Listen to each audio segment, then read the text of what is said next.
σε εμάς έπεσε ο βαρύς κλήρος να δώσουμε τη μάχη για να θέσουμε τέλος σε μια ιστορία που 50 χρόνια ταλαιπωρεί τη χώρα μας.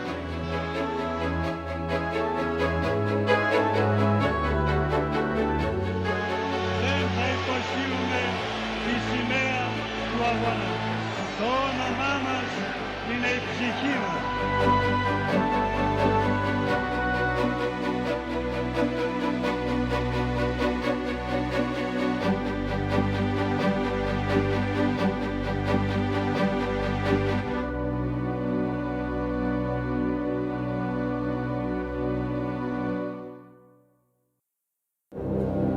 Грчката држава од нејзиното формирање во 1830 година секогаш се стремеше територијално да се прошири и да создаде една голема грчка држава базирана на таа идеја, μεγάλη ιδέα, големата идеја за формирање на голема држава.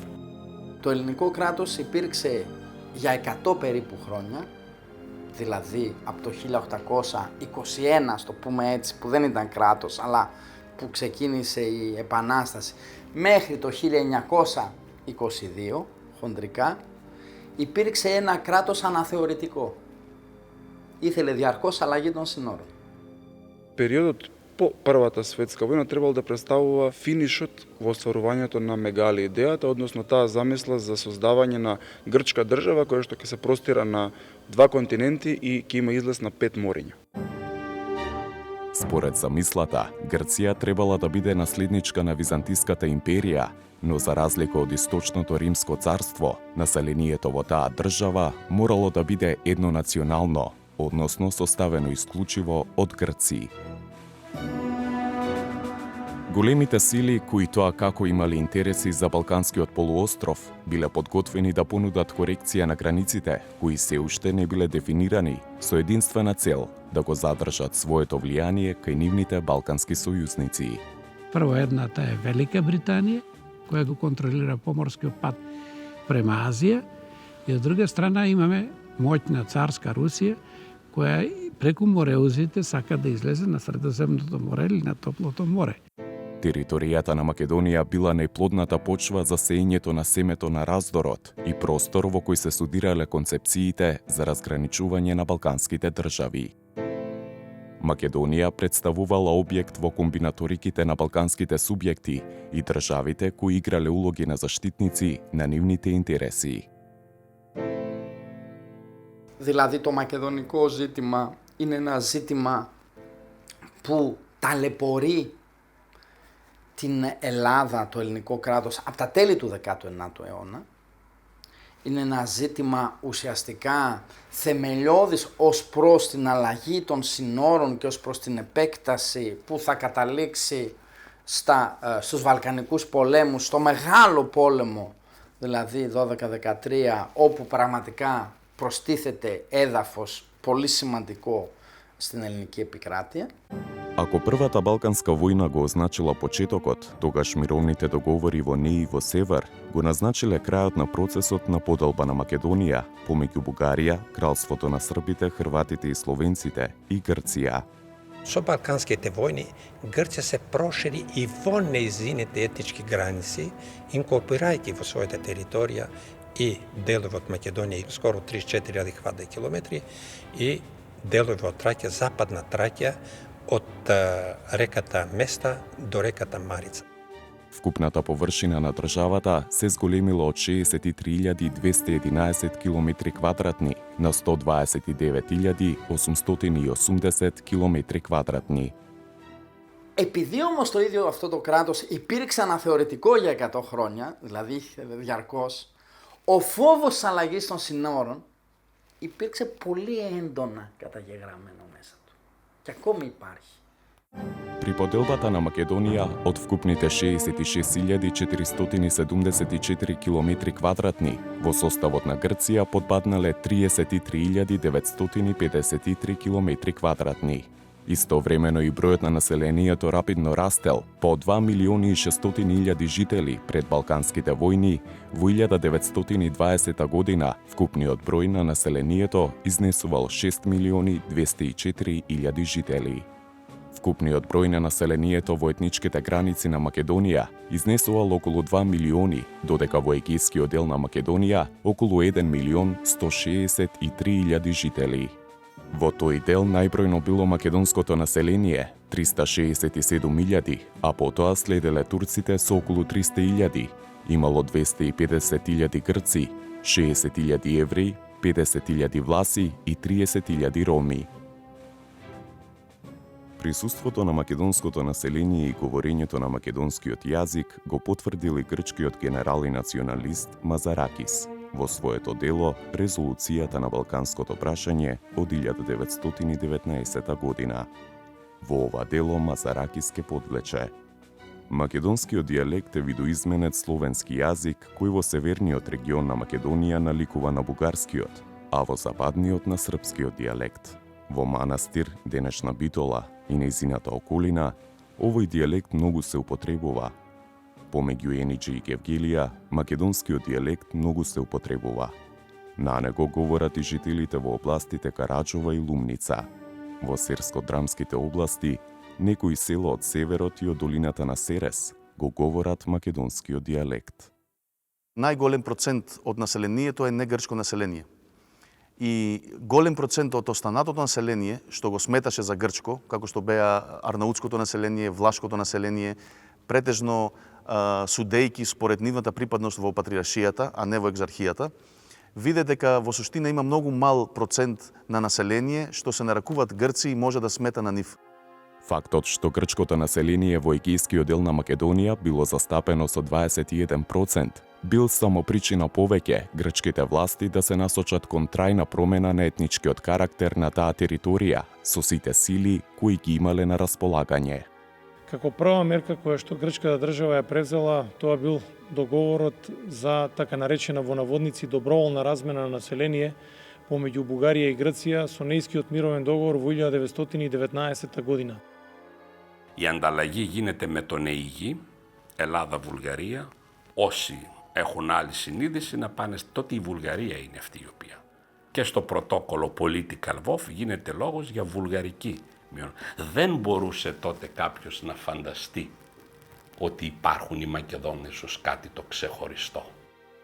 Бугарската влада тогаш сметаше дека македонско население е бугарско население и се предвидуваше да биде заштити националните права на бугарското население во Македонија.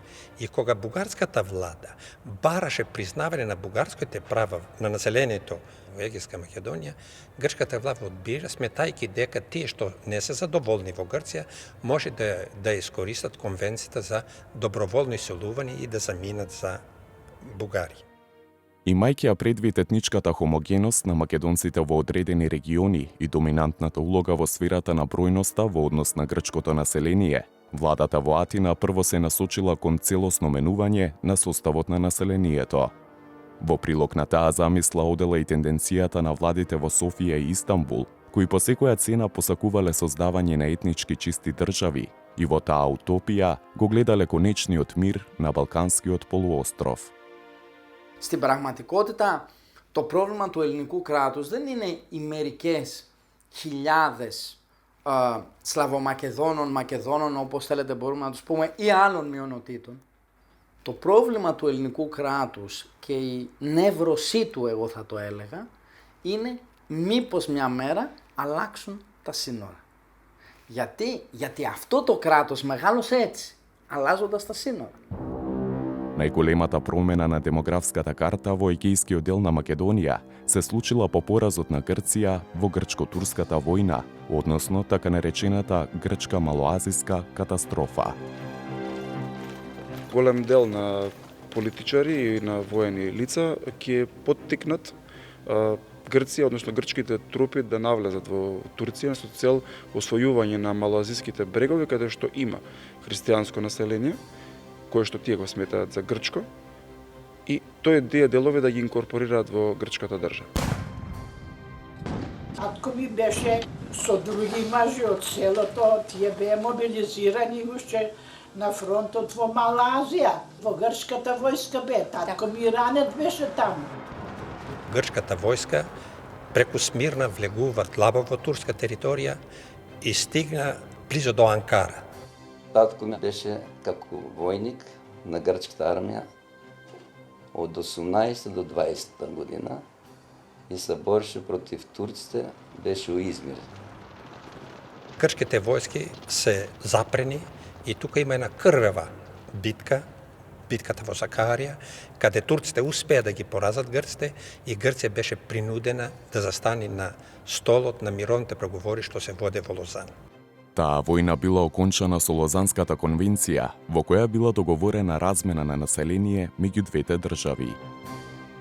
Имено, сето христијанско население од Турција било принудено да ја напушти таа држава и да се пресели во Грција, додека во спротивен правец заминале сите муслимани од Грција, вклучувајќи ги и македонците со муслиманска вероисповед од егејскиот дел на Македонија. За прв пат Грција со тешкиот пораз што го претрпи и протерување на целокупно христијанското население свати од нивните соништа за формирање на голема Грција на сметка на Турција за навек се уништени.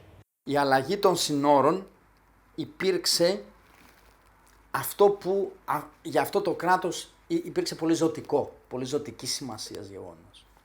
Μετά την Μικρασιατική καταστροφή άλλαξε πλήρως το δόγμα αυτό στο ακριβώς ανάποδο, να διατηρήσουμε πάση θυσία τα σύνορα που έχουμε. Само во егејскиот дел на Македонија биле населени некаде околу 620.000 колонисти од различна националност, но православни христијани по вероисповед. Единствено нешто кое што ги поврзува со Грција е религијата, односно христијанството, бидејќи многу мал дел од тоа население го говори грчкиот јазик. Нашето село беше се македонци, пошто имаше едно 7 души потурчени, тие напуштат и ни донесуват 7 души, 7 фамилии од Малазија, маџири. Со таа промена на составот на населението бил зададен еден од најсилните удари од страна на грчката држава насочен против македонскиот етнички карактер на тој регион. Колонистите, односно маџирите, како што ги нарекувало македонското население, започнале под влијание на грчките институции да се нарекуваат себе си македонци, но од географска гледна точка. Околу 25 семејства од маџирите се населени во куќи на наши кои пребегале во Бугарија, во Канада, во Америка. Освен таа така наречена надворешна колонизација, постоела и внатрешна колонизација, со која во егејскиот дел на Македонија биле населени околу 50.000 грци од териториите кои влегле во составот на Грција пред Балканските војни. Луѓето што ги извршува функциите како градоначалник, како председател на село, како директори и останати функционери, беа донесени од Стара Грција. За да се разбие хомогеноста на одредени населени места, особено во пограничните региони кон кралството на србите, хрватите и словенците, под изговор дека постојат потешкоти и околу прифаќањето на новодојдените жители и со наводна цел дека се прави обид трајно да се реши нивното стамбено прашање, голем дел од македонските семејства биле принудени да примат во своите домови по едно или две новодојдени семејства. Почна да ги земат имотите на македонците, кои што беа веќе истерани, но почна да влегуват и во имотите на македонците што беа останати во нивните домови. Одземањето на дел од движниот и недвижниот имот од македонците бил проследен со секојдневен терор од вооружени банди кои го малтретирале цивилното население. Земјата која што довчера им припаѓала на македонците, грчките колонисти им ја давале под наем на македонците и македонците фактички повторно ја работеле таа земја, но за тоа морале да плаќаат данок, односно наемнина на колонистите. Таа комбинација на конфискација на имот и одземање на слободата на обичниот човек придонела да се создаде уште еден бран на иселување во кој 33.000 македонци засекогаш заминале кон Бугарија, а околу 1/3 од таа бројка кон вардарскиот дел на Македонија, односно кон кралството СХС. Грците за прв пат во современиот период и во историјата стануваат апсолутно мнозинство од населението во Егејска Македонија. Според пописот на населението спроведен во 1928 година, една половина од вкупното население во егејскиот дел на Македонија било составена од бегалско население, односно население кое говорело грчки јазик, но потекнувало од региони кои географски не припаѓале на Грција. Меѓу нив имаше ерменци, имаше турци христијани, имаше бафрали, имаше лази, имаше караманлии и сите беа прифатени во Грција како грци христијани. Кога пристигнува ова население од Мала Азија, од страна на грчката држава, меѓутоа и од страна на локалното население, на почетокот е нарекувано просфиги, односно дојденци. Со текот на времето добиваат едно поинакво име Елино-Македонес или грчки македонци, за подоцна да се промени тоа во Македонес или во македонци. Ова именување македонци многу добива на интензитет по Втората светска војна и особено од кога Република Македонија станува независна држава. Етничките македонци биле нарекувани бугари, славофони грци или ендопии, или во превод домородно население. Тие македонци не викаја нас. Доаш тие нас не викаја вулгарос. Бугари не викаја. Што е бугарски јазик што го зборувате? Вулгари не викаја. Ендопио. Ендопии се вели демек јазик абориджинал по англиски. Демек родени таму. Од векови сте таму. Денес истите тие бегалци од Мала Азија ни велат дека се македонци, а ние не можеме да го користиме тоа име, бидејќи нели согласно нивната политика тоа име припаѓа на Грција. И покрај фактот што овие демографски промени резултирале со трајна промена на етничкиот карактер на егејскиот дел на Македонија, македонците сепак останале прилично хомогени во областите во кои представувале мнозинство. Според некои статистички податоци, нивниот број во реонот на градот Воден се движел околу 55%, додека во околината на градот Лерин таа бројка изнесувала 85%. Слична била ситуацијата и во реонот на градот Костур. По дефинитивната демографска промена во егејскиот дел на Македонија, со доселувањето на бегалското население, грчкиот јазик станал најупотребуван и официјален јазик. Македонскиот јазик бил сметан за прост, варварски јазик, кој не треба да го говори ниту еден граѓанин на Грција. Ένας κάτοικος, όταν ήθελε να μάθει μία λόγια γλώσσα τότε, ή θα μάθαινε βουλγαρικά ή θα μάθαινε σερβικά. Μιλάμε για το Μεσοπόλεμο. Δεν υπήρχε κάτι άλλο τότε. Тоа е корено што не се губи никош. Немаше македонски школи, немаше и ако не беа дојдени Грци вамама, поделбата се направи свој, добија тој дел грците што викат пејаси и бугари и други. Али својот јазик се оставя со самиот говор од тоа време на постојањето на Македонија. Дури и писмата кои биле пишувани на кирилица никогаш не биле доставувани. Еве едно сведоштво за односот на локалните власти кон децата од Воденско кои говореле на македонски јазик. Во основните училишта секојдневно се тепаат малите деца кои го зборуваат својот јазик, а посебно овде во Воден, крвникот и фашист Георгијадис ги тепа децата ако тие прозборат на македонски или ако ги обложат своите тетратки со црвена хартија или ако употребат црвено мастило или боја. Грчката влада на чело на ново освоените територии назначила министер за Северна Грција, кој раководел со 3 дирекции. Источна со седиште во Кавала, која ги опфаќала Серскиот, Драмскиот и Кавалскиот округ. Централна со седиште во Солун, во чиј состав влегувале Солунскиот, Халкидичкиот, Брскиот, Воденскиот и Кукушкиот округ. И западна со центар во градот Кожани, составена од Костурскиот, Леринскиот и Кожанскиот округ. Грците ќе формираат гувернатура Македонија со седиште во Солун. Иден грчки премиер Темистоклис Софулис во наредбите до своите подчинети, дека бил гувернер на Македонија, пишувал да внимаваат со локалното население и да знаат дека тоа говори на македонски дијалекти. Значи не мислел на македонски грчки дијалекти или на македонски дијалекти на грчкиот јазик, туку на македонски локален дијалект кој што е различен од бугарскиот или од српскиот јазик. Новите делови кои влегле во составот на грчката држава морале да добијат грчки карактер, а во таа насока најмногу пречеле топонимите чија што основа имала турски или словено-македонски карактер. Законот кој што грчката држава го донела во 1926 година за промена на македонските имиња на сите топоними во егејскиот дел на Македонија.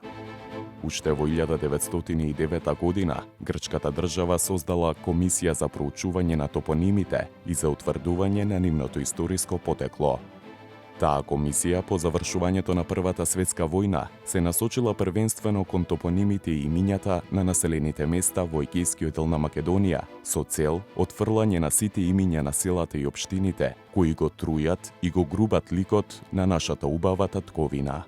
Οι Έλληνες είχαν ένα φόβο γενικά με τα ιδιώματα όλα αυτά, διότι τότε και στο Μεσοπόλεμο και μετά είναι η έννοια του εθνικού κινδύνου και της ασφάλειας. Όντως εδώ οι Έλληνες ήταν λίγο πολύ ευαίσθητοι, είχαμε μια ψύχωση λίγο με την τοπολαλιά, ότι κάθε ένα που ακούγεται έτσι υπάρχει κίνδυνος κτλ. До најмало село, до најмала рекичка му било променето неговото македонско име и било заменето со грчко име. Воден стана Едеса, Лерин стана Флорина. Македонското име на Костур се смени со грчко име Касторија. Солун го доби името Тесалоники и многу други топоними. Моето село, лично кај што потекнувам, се викаше Ракита. Ракита е еден вид на мала врба, каде што моите предци плетеа кошници и правеа некој таков вид конструкции. Од Ракита се прекрсти селото во Олимпијада. Олимпијада мајката на Александар Македонски. Но во денешно време младите бара да видат зошто тоа село се вика Олимпијада, поради што? Имаше некоја кула тука на Олимпијада, потекнуваше од тука Олимпијада. На 10 октомври 1919 година Комисијата за топоними издала циркуларно писмо во кое било наведено дека новите имиња на општините и селата имаат своја причина и се поврзани со историјата, околината и природата, додека оние кои останале непроменети, а имале словенски и турски карактер, набрзо ќе бидат променети се со цел да се ограничи можноста на соседните држави да полагаат право врз таа територија. Полно села се обидува да ги преведат на грчки јазик согласно значењето на македонскиот збор. Значи од селото Врбени, за пример, го преведува и тја, што значи исто така врба. Во периодот помеѓу двете светски војни во егејскиот дел на Македонија биле променети имињата на повеќе од 1500 населени места. Само на еден мал процент не ги сменија, бидејќи со додавање на некој грчки слог на крајот имињата почна да личат малце на грчки.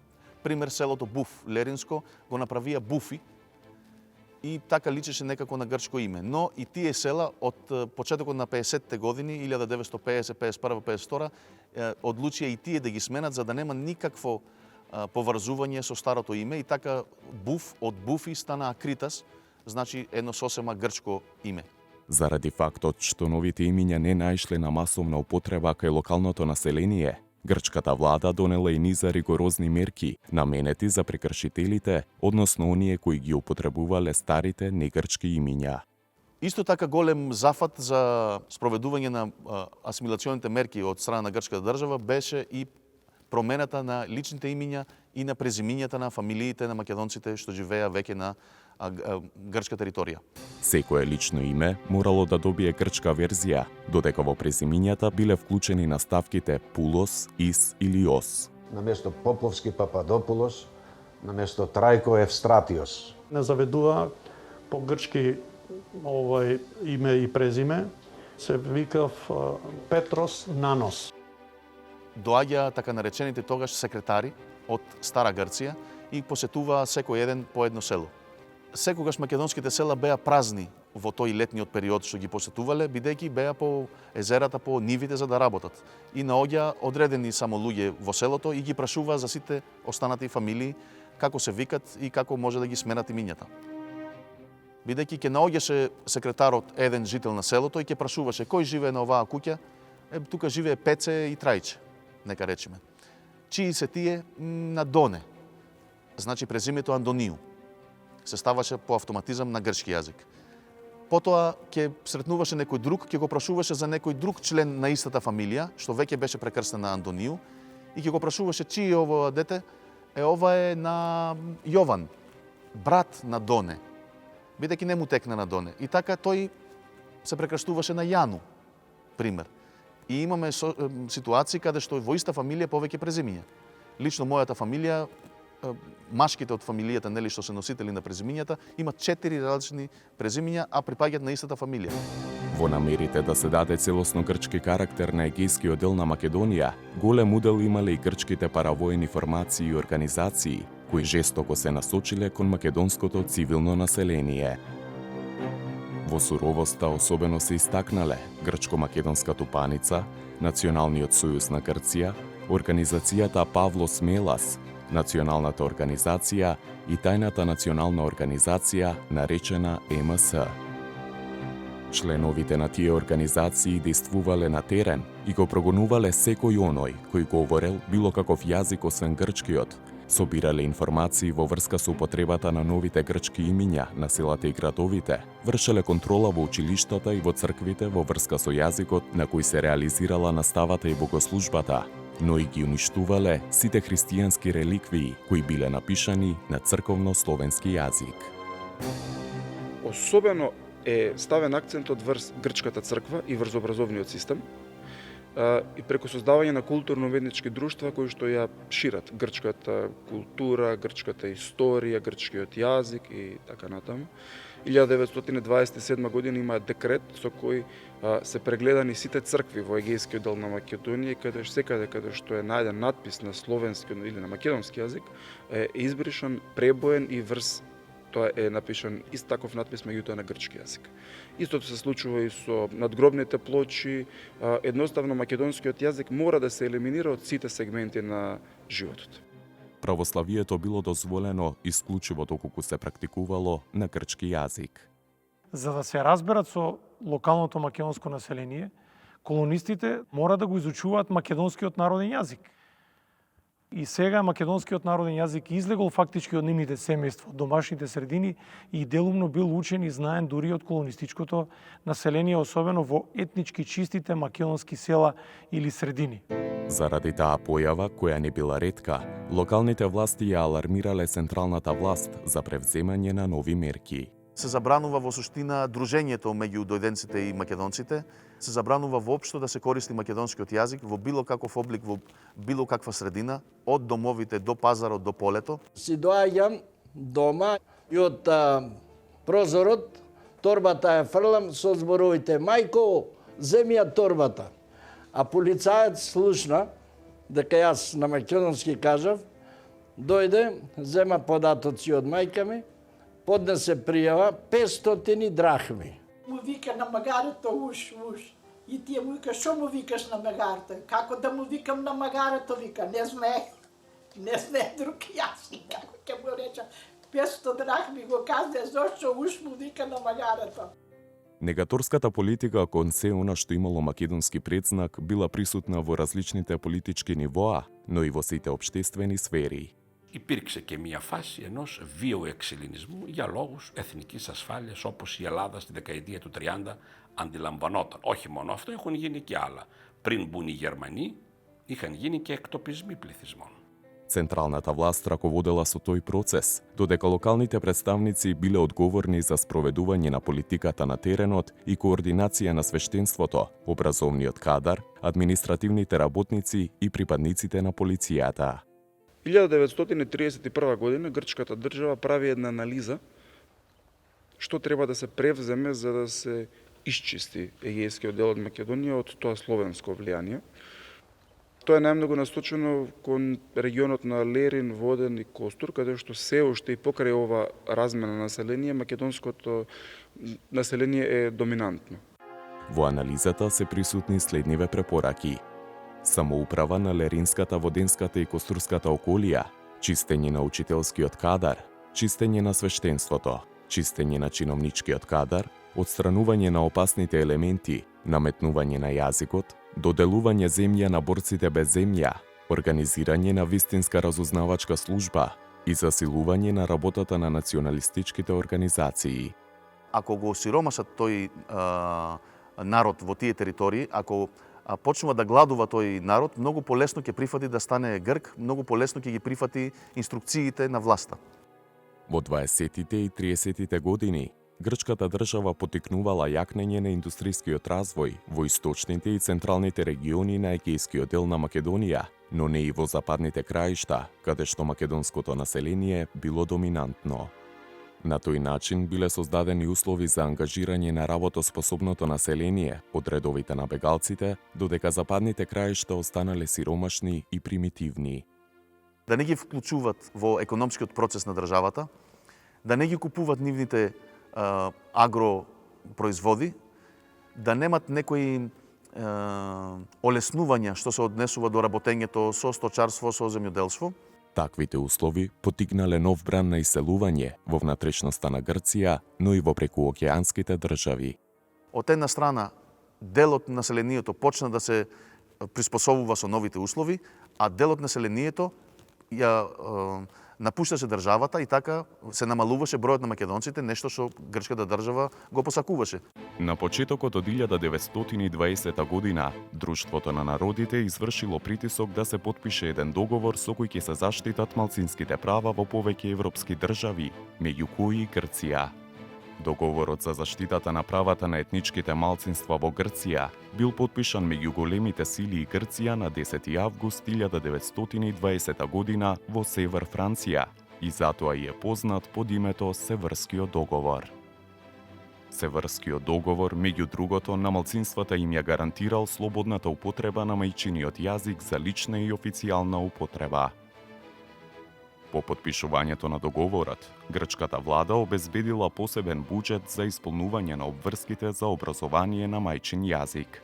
Веднаш потоа спровела и попис на населението за утврдување на процентуалната застапеност на припадниците на малцинствата.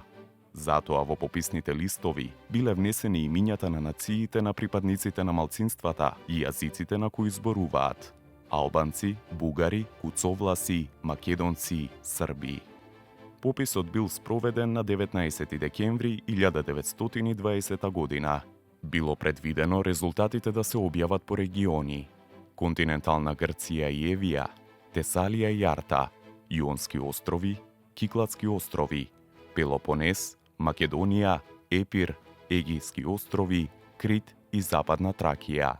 Меѓутоа, веднаш по првичната обработка на резултатите, откако се увидело дека во Македонија доминираат македонците, владата во Атина донела одлука да не се објавуваат резултатите за Македонија и Западна Тракија. Тие или се уништени, или се уште се чуваат во бункерите на Националната служба за статистика на Грција.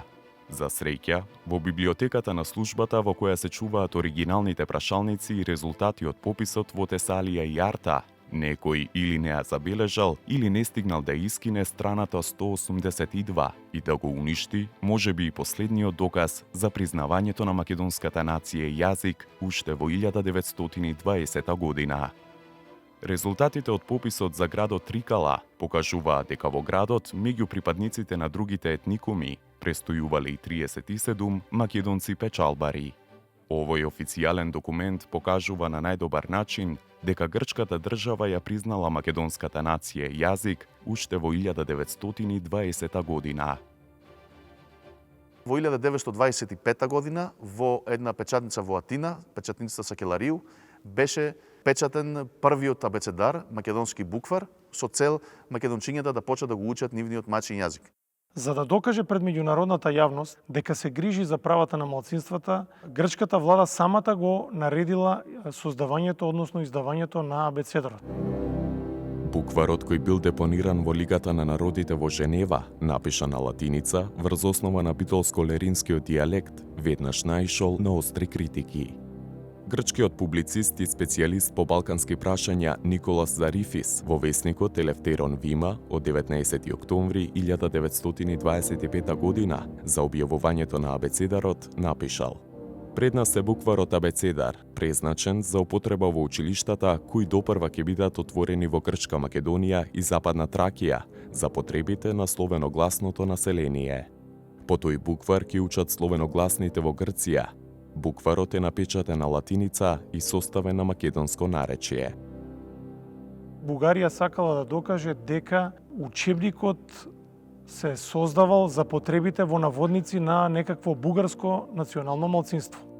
Бугарскиот представник во Лигата на народите го оценил букварот како неразбирлив за населението во Егејска Македонија, пошто грчкиот представник во истата организација, Василис Дендрамис, реплицирал дека букварот бил напишан на словенско-македонски јазик, кој не бил ниту бугарски, ниту српски јазик, туку независен јазик.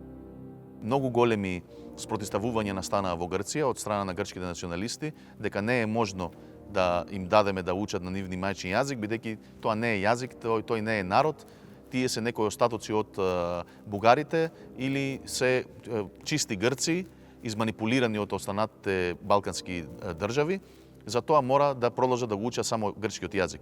И покрај печатењето на абецедарот, властите никогаш не застанале цврсто зад неговата дистрибуција и реализација на идејата за отворање на училишта на македонски јазик, во кој учебникот би бил дистрибуиран. На јавен собир повеќе илјади абецедари беа изгорени и така никогаш не се поделија во македонските школиња. Еден дел од екземпларите од примероците на абецедарот биле зачувани од дел од македонците, благодарение на што и денеска тој доживеа едно реиздание. Тој документ всушност служи како легитимација на македонците дека тие биле признаени од грчката држава во 1925 година. И де факто, и де јуре. Ако се земе предвид иселувањето на околу 100.000 македонци во периодот помеѓу 1980 и 1928 година, но калкулирајќи го и природниот прираст на населението кое останало во рамките на Грција, може да се заклучи дека нивната бројност изнесувала околу 300.000, што представувало сериозна закана за грчката идеја. Една држава, една нација, еден јазик. Сето тоа помогна да дојде во власт диктаторот Јоанис Метаксас. Најтешкиот период за македонците во Егејскиот дел на Македонија започнал на 4 август 1936 година со доаѓањето на власт на Јоанис Метаксас и спроведувањето на неговата диктатура. Режимот од 4 август. Јоанис Метаксас, неговото владење представува третата грчка цивилизација. Бејќи првата цивилизација според него и тогашното Министерство за пропаганда е периодот на владење на Перекле во антиката. Втората грчка цивилизација е големата познатата Византијска империја и Метаксасовата диктатура, односно неговиот режим на владење, треба да представува третата грчка цивилизација, кога Грција ќе го постигне својот зенит. Метаксасовата диктатура подразбирала концентрација на власта кај еден човек, кој во недостаток на ораторски способности, кои ги имале неговите идоли во Рим и Берлин, собствената политика е насочил кон квазифашистичка реторика врз основа на славното хеленско и византиско минато. Покрај тоа што биле забранети сите државни институции, бил укинат парламентот, парламентарната демократија, диктатурата на Јоанис Метаксас донела и закон со кој што се забранувало слободното говорење на македонскиот јазик, дури и во семејствата. Имаше таква група луѓе грци кои беа дојдени грци, не од нашите македонци, кои одеа навечер под пенџерињата и прислушкуваа на кој јазик се говори дома. Вратите, клученците му клавахме книга да не се слуша гласо. На пенџерите клавахме хебина. Υπήρξε τέτοια πολιτική. Βίαιος εξελληνισμός που έγινε στη διάρκεια της μεταξικής δικτατορίας. Αυτό σημαίνει τότε απαγορεύεται η δημόσια χρήση αυτού του ιδιώματος. Забрането беше дури и плачењето на мртвите во гробиштата да се изведува на македонски јазик. Оваа диктатура на Метаксас има многу сегменти, елементи на фашистички идеологија, каде да се појави Метаксас нарекуван е лидер, водач. Има младенски организации кои што се облечени во униформи, кои што го следат. Тој ги натера сите деца што беа пред од школска возраст и погрес да носат специјални како што беше бугарската организација Браник, тамо беше ЕОН. Еден македонец одводен од 30-тиот полк на грчката армија го испратил следново писмо до весникот Ризоспастис. Во 30-тиот полк повеќето сме македонци и поради тоа нашиот живот е многу мачен. Секој оној кој ќе прозбори македонски е казнет со 10 до 15 дена затвор. Не нарекуваат незнајковци и постојано не тепаат. Дисциплинските мерки и ангариите се секојдневни, но ние и понатаму ќе го говориме нашиот јазик и ќе ги пееме нашите револуционерни песни. Си седеше дедо ми на порта и кога пројде грчкиот корофилак, ние викаме полицаец, дедо ми ко културен човек го поздрави: добро утро, сине. И он дојде со еден камшик, почна да го тепа и му вика: калимера, гајдоре, магаре, калимера, варваре, калимера, легете.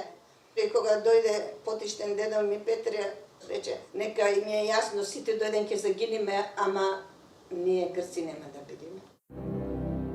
Се создадоа повеќе националистички групи, вооружени групи, кои што шетаа низ македонските села и го заплашуваа населението, а истовремено преку службите на секоја одредена територија, знаејќи кој човек или која фамилија е повлијателна и држи уште на македонското, ги апсеа тие луѓе и ги интернираа во грчките острови. Ке дојдеа ноќе, ке не открија и го бараа татко ми. Ама они док тропаја и чукаја, мајка ми го пикна во оџакот татко ми и брго зема рошки и ја го подпали оџакот, за да немат можност да побарат таму да го најдат. Τότε ταυτίστηκε στην αντίληψη του Έλληνα ότι η Βουλγαρία ήταν τότε ο κίνδυνος. Έχει αναθεωρητική πολιτική στα Βαλκάνια, κατά κάποιο τρόπο. Δεν διεκδικεί μόνο τη Σερβική Μακεδονία, αλλά διεκδικεί και τη Δυτική Θράκη και την Ανατολική Μακεδονία. Και όντως έπρεπε οι κάτοικοι να διαμορφώσουν έτσι είναι στα πλαίσια του λεγόμενου εξελληνισμού. Αυτό δεν μπορούμε να το αποκλείσουμε. Се повикува Георги И. Митри, жител на село Нерет, лично да се јави во судот на 15 мај 1939 година, понеделник во 9 часот пред пладне, за да му се суди како обвинет, затоа што на 19 февруари оваа година во селото Нерет бил фатен од органите на полицијата да зборува со други лица на јазик што останатите не го познаваат и да пее на истиот јазик. Бидејќи е повреден членот 697 од Кривичниот закон и согласно со полициската наредба 15/36, ако истиот лично не се јави, ќе му се суди во отсуство. Следувале драконски казни кои што се граничеле со инквизиторски мерки, познати можеби само во периодот на инквизицијата во средновековието. Или 300 дракми, или пола кило рецинус. Пиење рицинус, парични казни, кубење на мустаките, плукање во уста, триење на јазикот со коприва или лута пиперка, физичко малтретирање или затворска казна на некој од островите во Егејското море, како Гаврос, Пилос или Акронавплија. Γριές στέλνονται στα αστυνομικά τμήματα. Οι κάτοικοι είχαν εξαναγκαστεί να βάψουν τα σπίτια σε γαλάζιο και σε άσπρο για να φαίνεται η ελληνική σημαία. Македонците во Егејскиот дел на Македонија биле исклучени од политичкиот живот во Грција и од вечната борба помеѓу републиканците и ројалистите. Само една единствена политичка партија го признавала колку толку македонското прашање и од државна и од национална гледна точка. Тоа била Комунистичката партија на Грција. Во духот на идеите и заложбите на Комунистичката интернационала и Комунистичката партија на Грција започнала да го афирмира македонското прашање во рамките на Грција, но и надвор од неа.